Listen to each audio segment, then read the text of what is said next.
Good day, viewers. Welcome to ASAT News Environment, your trusted news sources where we examine the laws that shape our society and save our future. I am Tiomar Semiminsi. And I'm Jennifer Tidahan. And tonight, we highlight three pieces of environmental legislation in the Philippines. Laws designed to protect our lands and seas and our climate.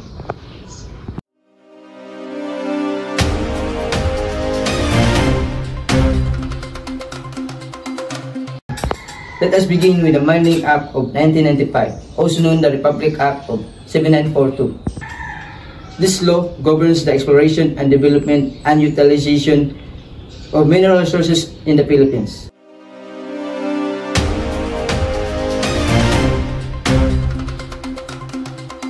And 1995, the Philippines enacted Republic Act number 7942, known as the Philippines Mining Act of 1995. This landmark designation aimed to revitalize the mining of industry while ensuring environmental protection and community development. March 3, 1995, during President Fidel B. Ramos' administration, the act established a comprehensive legal framework for the exploration, develop, utilization, and conservation of the country's mineral resources. Recognize that all mineral resources in public and private lands within the country's territory and exclusive economic zone are owned by the state. It emphasized the state's responsibility to promote the rational exploration and development in partnership with the private sector, ensuring environmental protection and rights of affected communities. To operationalize its objectives, the Act introduced a permit system granting three types of mining rights: exploration permits, mineral production sharing agreements, and financial or technical assessment agreements. Each permit has type of specific provision regarding contact areas and eligibility.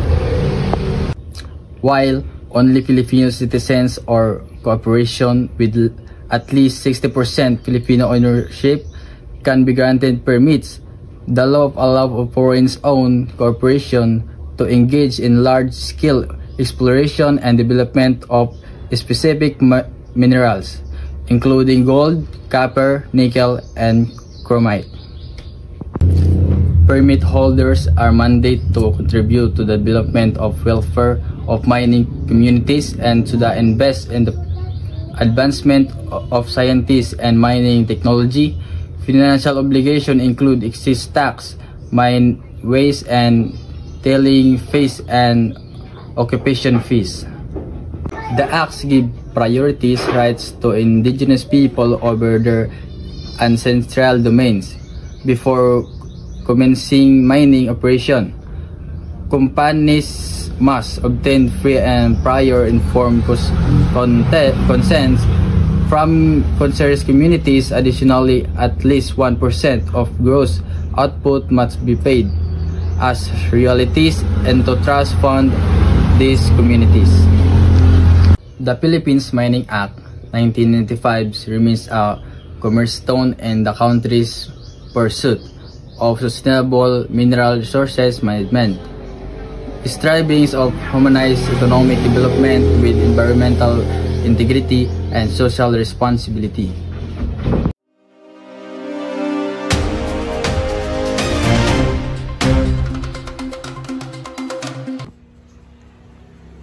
Buto manay, sa may angay ka manay. Wow! Laki may pasit kanton!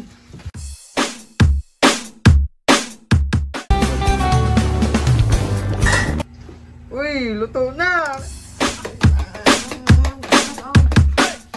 I-mix ang noodles with the seasoning.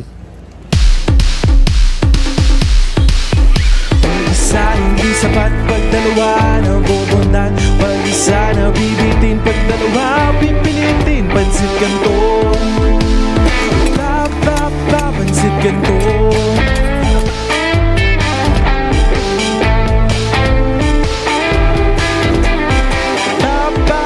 Pansit Canton. Lucky Me Pansit Canton Kalamansi. Sa tagal ng samahan natin, lakas pa rin ang kiliti ng kalamansi mo sa akin. Pangako, takang bango at takang sarap mo aking unahin. May bago man na dumating, sarapiness mo lang ang gusto para sa akin. Nescafe Original. May tapang ng dagdag na kape. Babangon tayo. Susulong tayo. Babangon tayo. Susulong tayo. Kaya kapeng-kape ang sarap at aroma. Muli tayong babangon. Nescafe Original. May tapang na cook.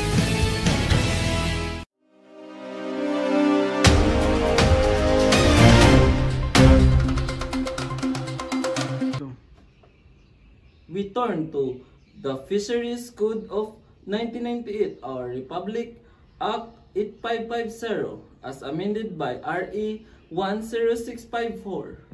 This law of governs the management and development and conservation of the Philippines marine and aquatic resources.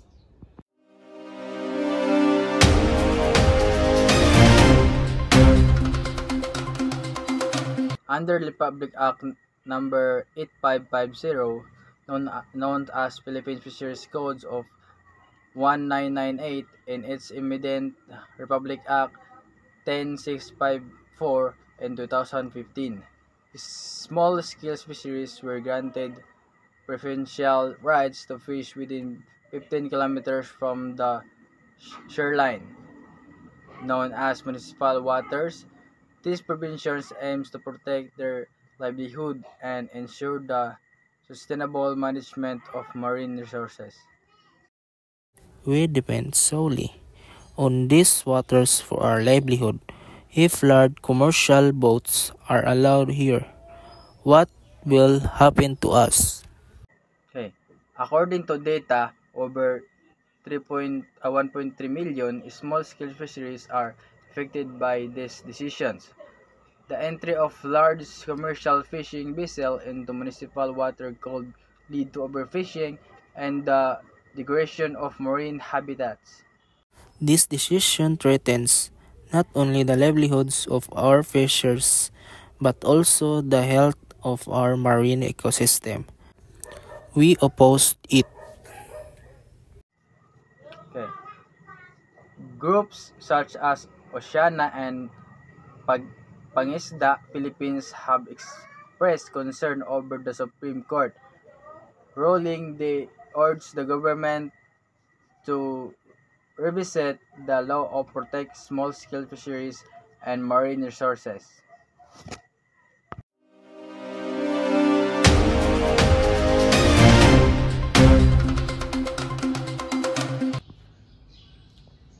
The law also mandates the establishment of marine protected area and the local fisheries management councils.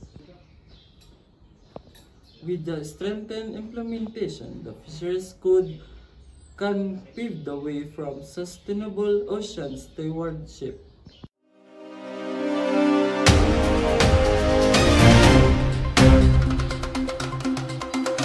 Milo every day and do champ moves.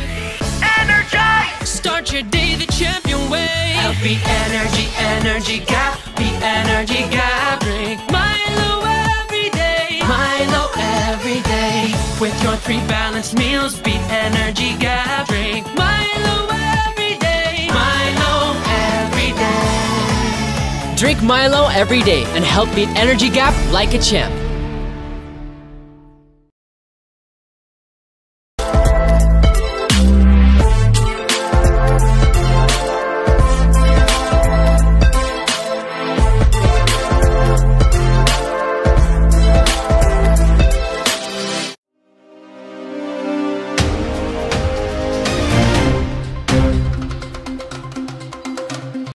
The Philippines has a law called Climate Change Act of 2009 to help fight climate change and to protect the environment.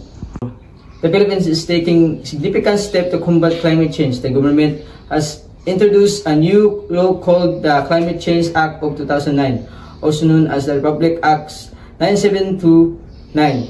This law aims to integrate climate change consideration into national and local government's policies.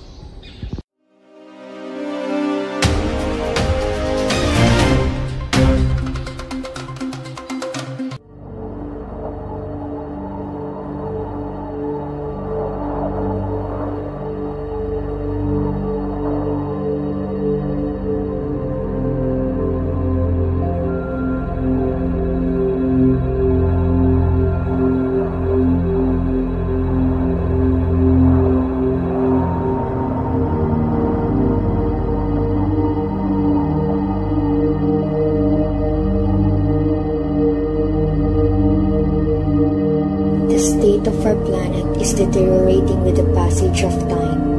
Our planet, our home, and especially us are in risk because of all the change we are currently experiencing.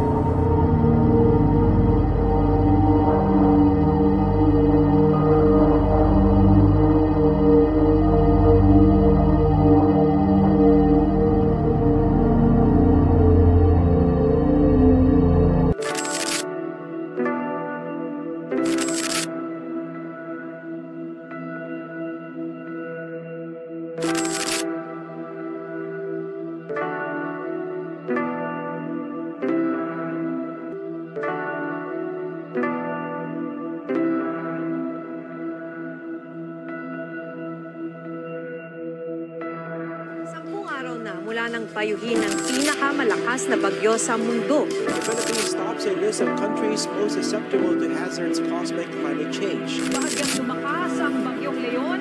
The Philippines is experiencing a climate crisis. It is currently the most... And now, Mr. Lastimoso to report the Climate Change Act of 2009, also known as Republic Act 9729.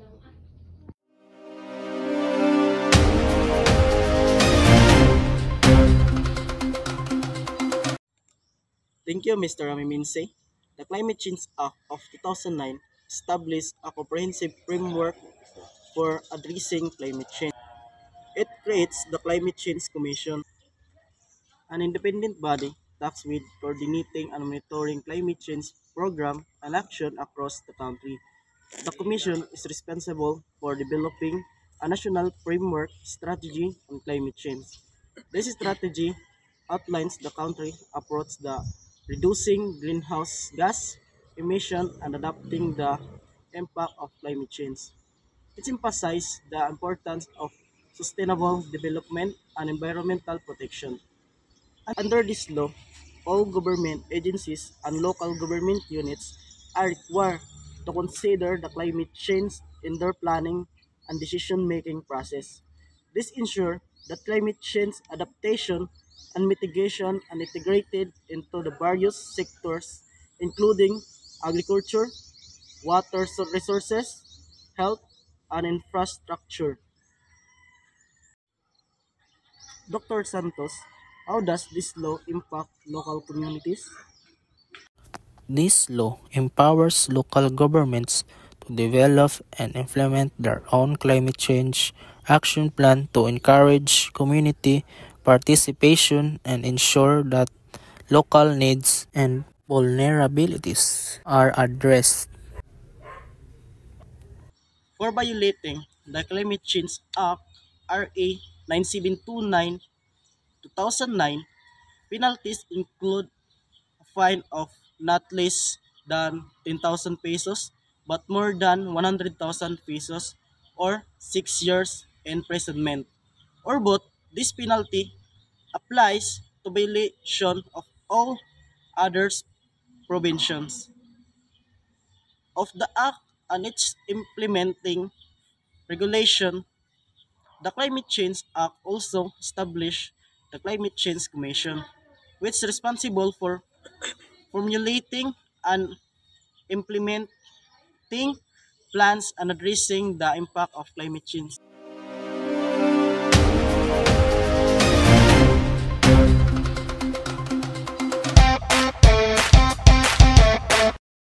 Sa sobrang init ngayon, kailangan nyo ng buko at cowbell ang ipares nyo para masarap sa panlasa nyo.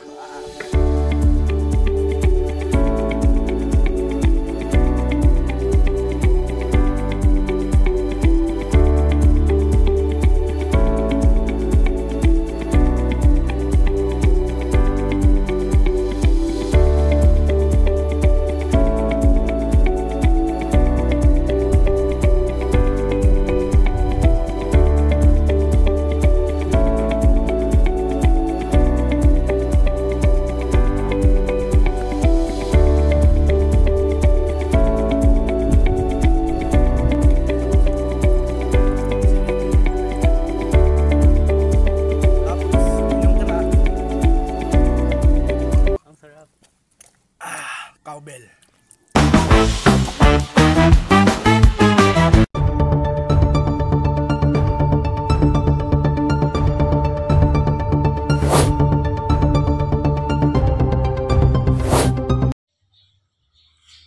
Chika, let's talk about natures now. That's right, because it's not just Rubis that has Chica, our environmental too.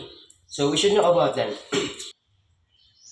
RA 7942, Mining Act of 1995. First on the list, RA 7942, the mining law is the state how and where mining can be done in the country. But of course, there are requirements. There must be environmental protection and benefit sharing for communities. But there are also issues like deforestation and displacement, so we have to watch out. RA 8550 amended by Republic Act 10654, Fisheries Code. Next, Republic Act 10654 is the updated version of the Fisheries Code. Illegal fishing and overfishing are prohibited. Did you know if you fish in prohibited areas, you will be fined? These laws protect the livelihood of fishermen and the fish in the sea. Republic Act 9729 and the Climate Change Act of 2009. And finally, RA 9729 or the Climate Change Act. Since we are often hit by typhoons, we need to prepare. That's why there are Climate Change Commission to plan measures from the barangay to the national level, push green energy, tree planting, and climate adaptation. So, Chika, remember environment laws are not just for the government, but for all of us. For a safer and greener tomorrow, be aware of the laws. This is Chika Minute. Not just stories, stories with meaning.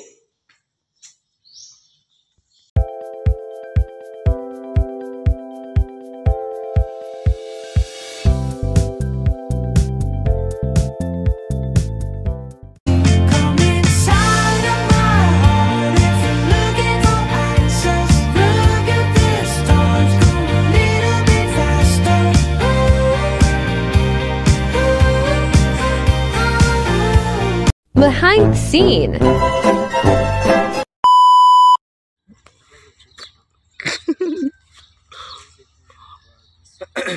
Bloopers. Transmission independent boundary.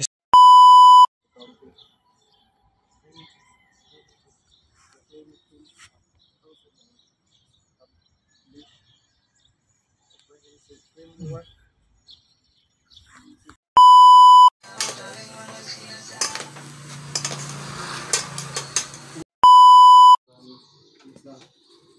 Ito, musta ito?